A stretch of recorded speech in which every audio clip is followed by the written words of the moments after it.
আসসালামু আলাইকুম সুপ্রিয় বন্ধুগণ, আশা করি সকলে খুব ভালো আছেন।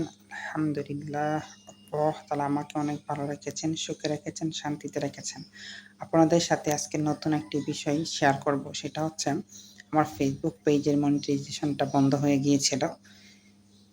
যাতে যাতে এটা বন্ধ না হয়, আর কিভাবে সেটা বন্ধ হয়ে গিয়েছিল, আর কিভাবেই বা সেটা আমি মনিটাইজেশনটা অন করতে পেরেছি, সেই ব্যাপারে আপনাদের সাথে আজকে একটু কথা বলব।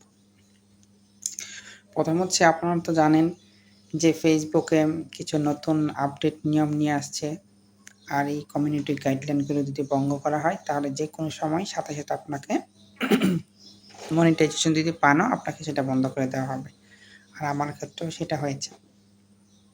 আপনারা জানেন, গতকালকে আমি একটা ভিডিও পোস্ট করেছিলাম। সেটা ছিল মৃত্যু নিয়ে একটা লেখা ছিল।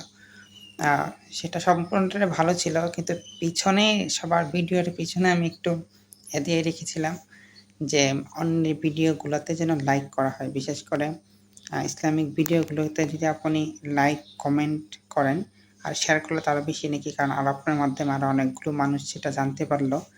আমি ওই নিয়তে ভেবেছিলাম, যাতে হঠাৎ করে আমার মনে আসলো আমি কথাটা লিখে দেই যে হালাল ভিডিওগুলোতে, অর্থাৎ ইসলামিক ভিডিওগুলোতে আপনি যদি নিয়তটাকে সহি করে যেখানে লাইক কমেন্ট করেন, সেটাও নেকির কাজ।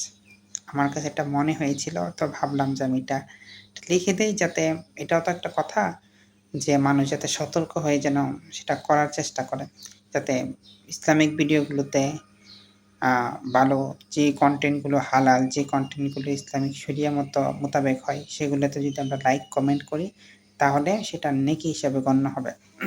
এই ব্যাপারে আমি অনেক বক্তাদের বয়ান শুনেছি, এবং এই ব্যাপারে কোরআন হাদিসে অনেক আয়াত আছে। কেউ যদি সৎ কাজের এরকম প্রচার এবং প্রসার করার ক্ষেত্রে সাহায্য করে, সে যেন সে সমান নেকি পায়। তো এই হিসাবে ভাবলাম যে আমি একটু লিখে দিই এটা। হয়তোবা হাজার মানুষের মধ্যে থেকে কেউ হয়তোবা সেটা আমল করবে, একটা লাইক কমেন্ট করবে। আমি এই উদ্দেশ্যে লিখেছিলাম যে আমার ভিডিওগুলোতে মানুষ লাইক কমেন্ট করুক, এটা কোনো আশা নিয়ে আমি লিখিনি, বা আমার উদ্দেশ্যও ছিল না। উদ্দেশ্য ছিল মানুষকে একটা মেসেজ দেওয়া, এটা। কিন্তু এই ভুলটা করার কারণে সাথে সাথে আমার পেজটাকে ইস্যু দেওয়ার সাথে সাথেই আমার মনিটাইজেশনটা বন্ধ হয়ে গেছে। তো কী করা, আমার কালকে আমি জুম্মার নামাজের পর এসে দেখতে পারি আমার পেজের তো এই হালত। পরে সাথে সাথে সেটাকে আমি ডিলিট করি। ডিলিট করার পরে আবার আমার পেজের মনিটাইজেশনটা আবার অন হয়েছে। তো এই জন্যই আপনারা এমন কোনো কাজ করবেন না যেটা কমিউনিটি গাইডলাইনের বিরুদ্ধে যায় এবং সেটা লঙ্ঘন হয়। সে ব্যাপারে অনেক সতর্ক থাকবেন। আর যতটুকু সময় ফেসবুকে দিচ্ছেন, ততটুকু সময় যেন আমার কাজে আসে, যেন আমি ইসলামিক কিছু হালাল কনটেন্ট ক্রিয়েট করতে পারি। পাশাপাশি আমাদের অন্যান্য পেশার পাশাপাশি, যেহেতু মানুষ ফেসবুক, ইউটিউব থেকে টাকা ইনকাম করতেছে, আপনি যদিও চেষ্টা করেন, অবশ্যই আপনি পারবেন ইনশাআল্লাহ।